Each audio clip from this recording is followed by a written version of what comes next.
Hello बच्चों, तो आप प्रश्न को देखते हैं। के मान अथवा मानों को ज्ञात कीजिए जिनके लिए समीकरण निकाय का कोई हल नहीं है। तो बच्चों देखो, यहाँ पर हमें समीकरण निकाय दिए गए हैं कि x प्लस 3y बराबर 3 तथा 12x प्लस के वाई बराबर 6।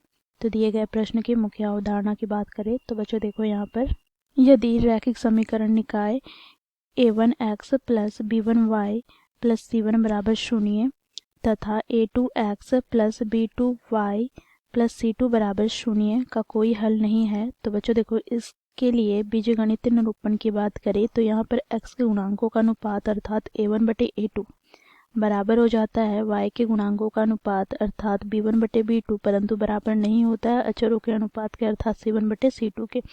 तो इस मुख्य अवधारणा की सहायता से बच्चों हम दिए गए प्रश्न हल करेंगे। अब बच्चों देखो, यहाँ पर हमें दिए गए समीकरण निकाय है।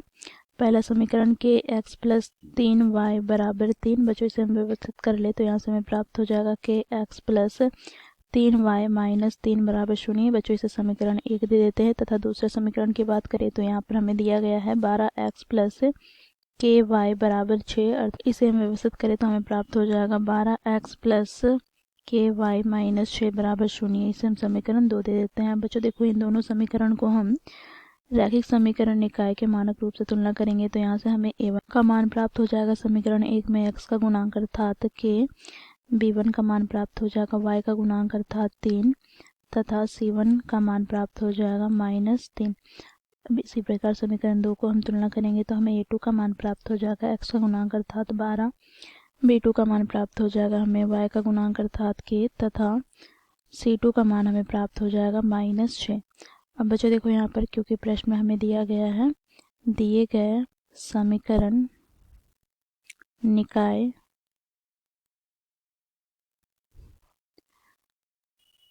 का कोई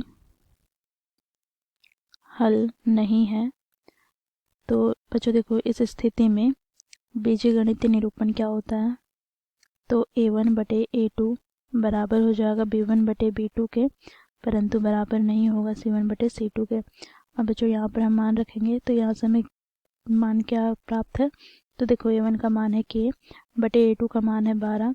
इसी प्रकार बराबर हो जाएगा b1 का मान क्या है तो 3 बटे b2 का मान क्या है तो k बराबर नहीं होगा c1 का मान क्या है तो -3 बटे c2 का मान क्या है तो -6। बच्चों यहाँ पर हमें के वैसे मान ज्ञात करने हैं जिनके लिए दिए गए समीकरण का कोई हल नहीं होगा। यहाँ से हमें के वे मान ज्ञात करने हैं तो हम कैसे ज्ञात करेंगे तो इसके लिए बच्चों देखो, यहाँ पर ये है अनुपात पहला, ये है दूसरा अनुपात और ये है तीसरा अनुपात। तो बच्चों यहाँ पर दूसरा तथा तीसरा अनुपात को लेकर चलेंगे क्योंकि बच्चों यहाँ पर हमें के वैसे मान ज्ञात करने हैं जो के बराबर नहीं है। ठीक है, तो यहाँ से हमें क्या प्राप्त हो जाएगा तो 3 बटे के बराबर नहीं होगा। यहाँ पर देखो, माइनस से माइनस कट जाएगा तो 3 बटे 6 का, तो 3 से हम विभाजित करेंगे तो 3 दूनी 6। तो यहाँ से हमें त्रिगुणा करने पर प्राप्त हो जाएगा के का मान क्या तो के बराबर नहीं होगा 3 दूनी 6 के। तो यहाँ से हम लिखेंगे अतः के का मान 6 के अतिरिक्त सभी मानों पर दिए गए